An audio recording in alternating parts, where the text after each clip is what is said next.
The retirement party invitations were still sitting on my desk when my son called to tell me he was engaged. I remember setting down my coffee, looking out the window at the oak trees in the backyard, the ones my wife Eleanor had planted the year our son was born, and thinking, well, that's fast. "Dad, are you there?" "I'm here," I said. "Tell me about her." "His name is Thomas. 34 years old. I raised him alone after Eleanor passed from pancreatic cancer 11 years ago, and I'll be honest with you, I did everything I could to make sure he never felt that absence more than he had to. Maybe I overcompensated." A man reflects on these things later and sees them more clearly. Thomas works in commercial real estate. Not my field. I spent 31 years building a mid-sized logistics company outside of Columbus, Ohio, the kind of business that moves industrial equipment between manufacturing plants. Not glamorous, but it was mine, built from a leased truck and a clipboard. And by the time I sold it, 6 years before any of this happened, it had 38 employees and 2 regional contracts with companies whose names you'd recognize. I was 62 when I sold. Comfortable. Not flashy, but comfortable. The way a man feels when he's worked hard his whole life, and the math finally works out.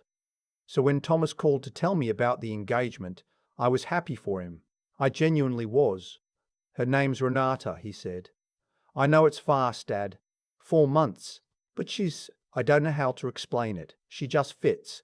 I told him to bring her to dinner. The first time I met Renata, she wore a cream blouse and shook my hand with both of hers, the way people do when they're trying to signal warmth immediately. She was 31, pretty, composed. She worked in interior design, she said, primarily high-end residential clients in the Dublin area, north of Columbus. Dinner was fine. She complimented the house twice, once the kitchen renovation, once the backyard. Both times she asked questions that I filed away without thinking much about at the time. "Did you design the addition yourself, or did you use an architect? How long have you owned this property? Is this neighborhood one of those where values have really held up?" I answered politely. It was a first dinner. People make conversation. The second visit, 3 weeks later, was different.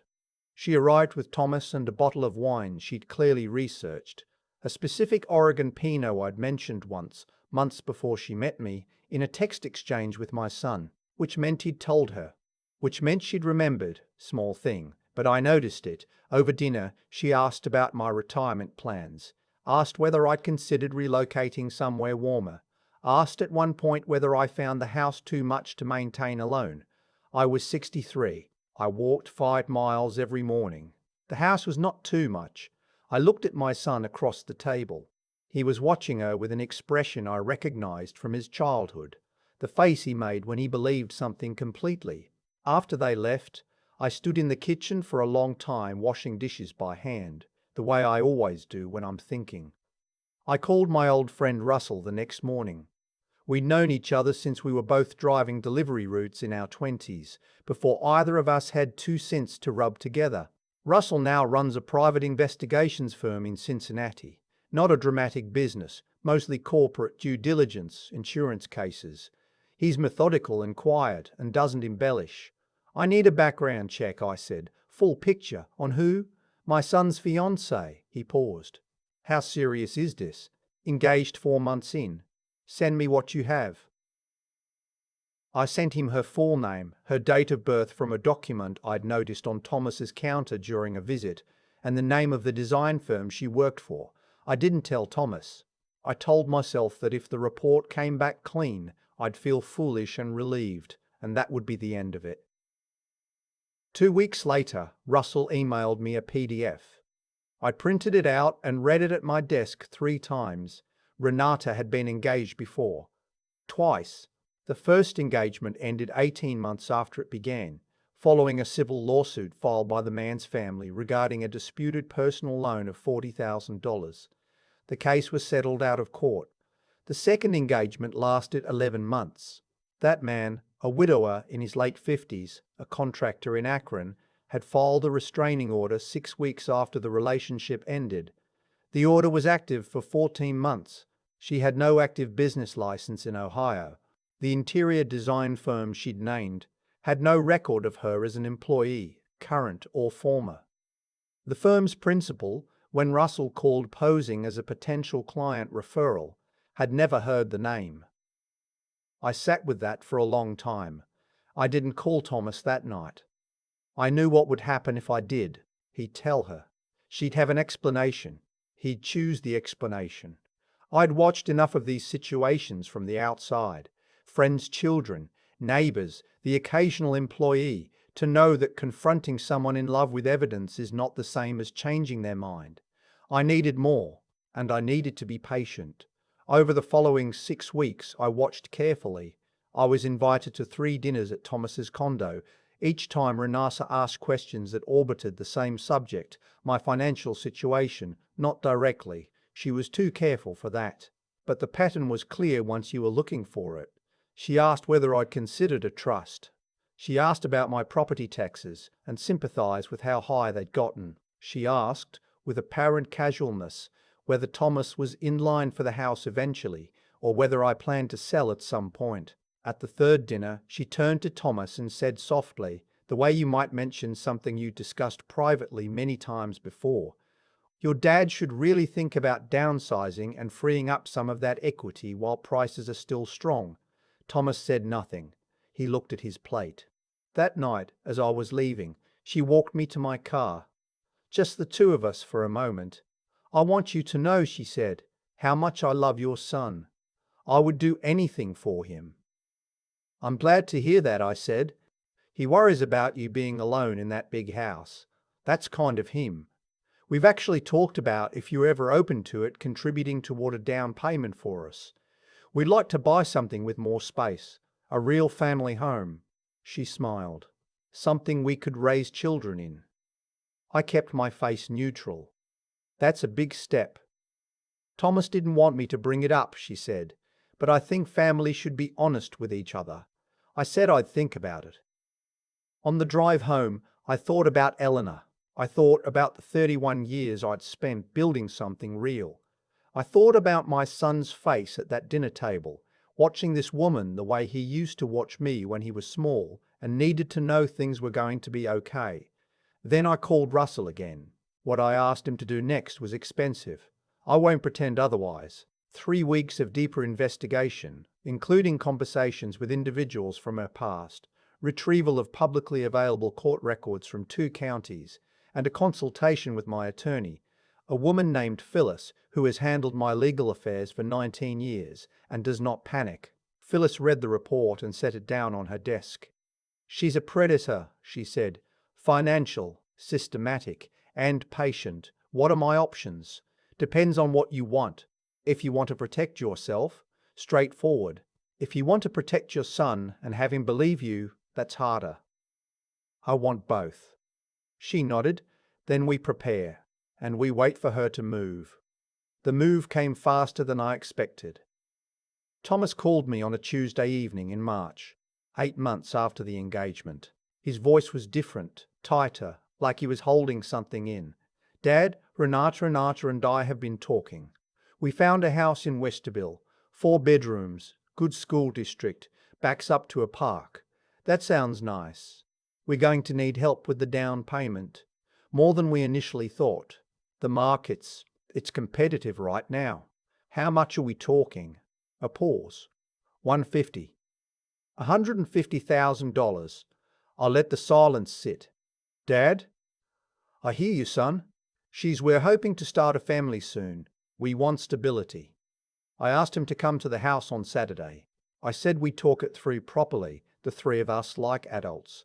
He said she'd prefer to come alone, just him and me, to keep it relaxed. I said that was fine. But I called Phyllis that evening and told her it was time to start preparing. What happened next I did not plan. Or rather, I planned for many things, but not for what she actually did. 3 days before that Saturday meeting, Renata called me directly. I answered on the 2nd ring. She didn't open with small talk. She said, "I think we should talk before Saturday." "Just the 2 of us." "Of course," I said. "I want Thomas to be happy. I know you have concerns about me. I want to put those to rest." "I appreciate that." Then a pause. And then she said something that I will remember for the rest of my life. I also want to be clear about something. If this conversation on Saturday doesn't go well, if you make things difficult for us, I'll have to tell Thomas about what happened between you and me." I said nothing. "He's not going to like hearing it," she continued. "He's not going to like knowing his father was pursuing his fiancée, that we spent time together. I have messages that could be taken a certain way." "Is that right?" I said. "I don't want to do that. I want us to be family, but I need to know you're going to help us." I told her I understood. I told her I understood. I told her I'd have an answer by Saturday. What she did not know was that I had been recording that phone call from the first ring. Ohio is a one-party consent state. I had verified this with Phyllis before I ever picked up. I also had Russell's full report. I had the court records from both prior engagements.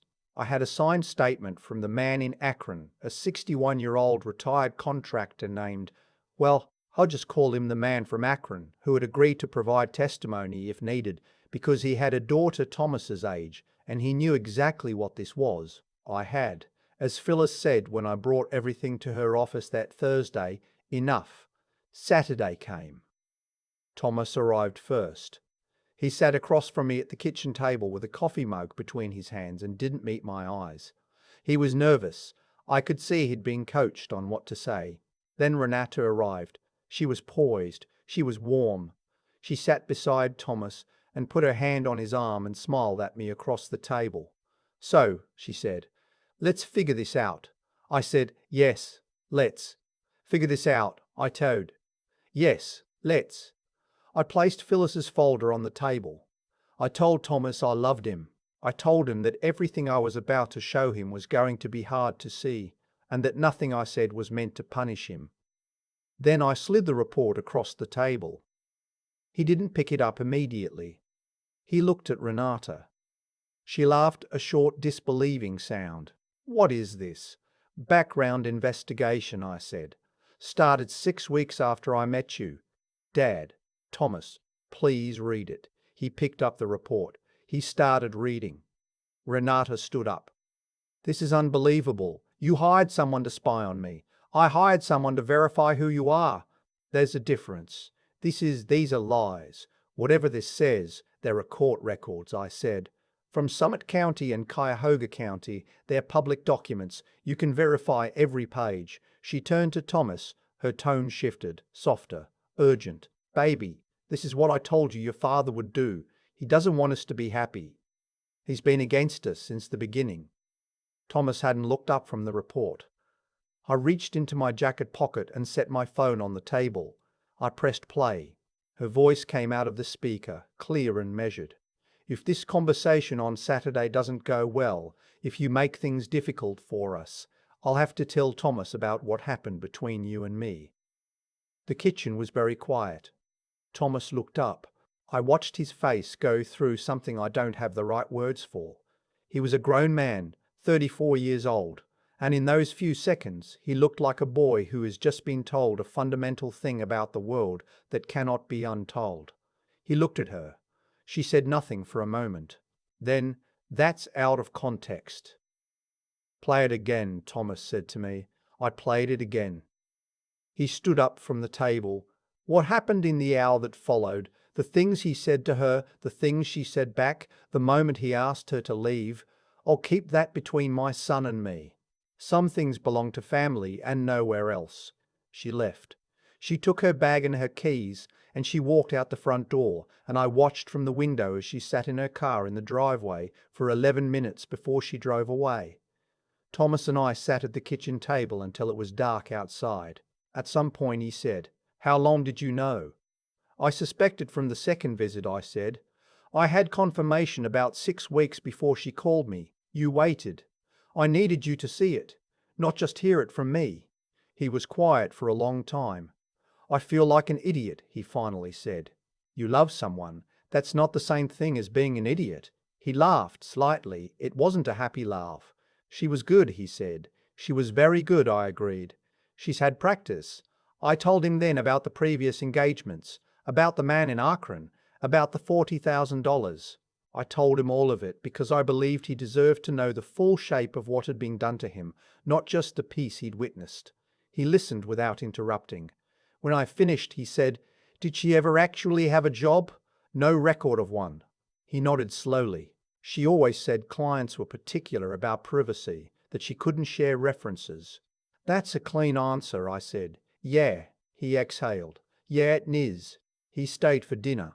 I made the chicken and roasted potatoes that Eleanor used to make on Sundays, the recipe I'd finally gotten right after about 4 years of trying, and we ate and talked about other things, the oak trees, his work, whether I should finally get the back fence repaired before winter. It was not fixed that night.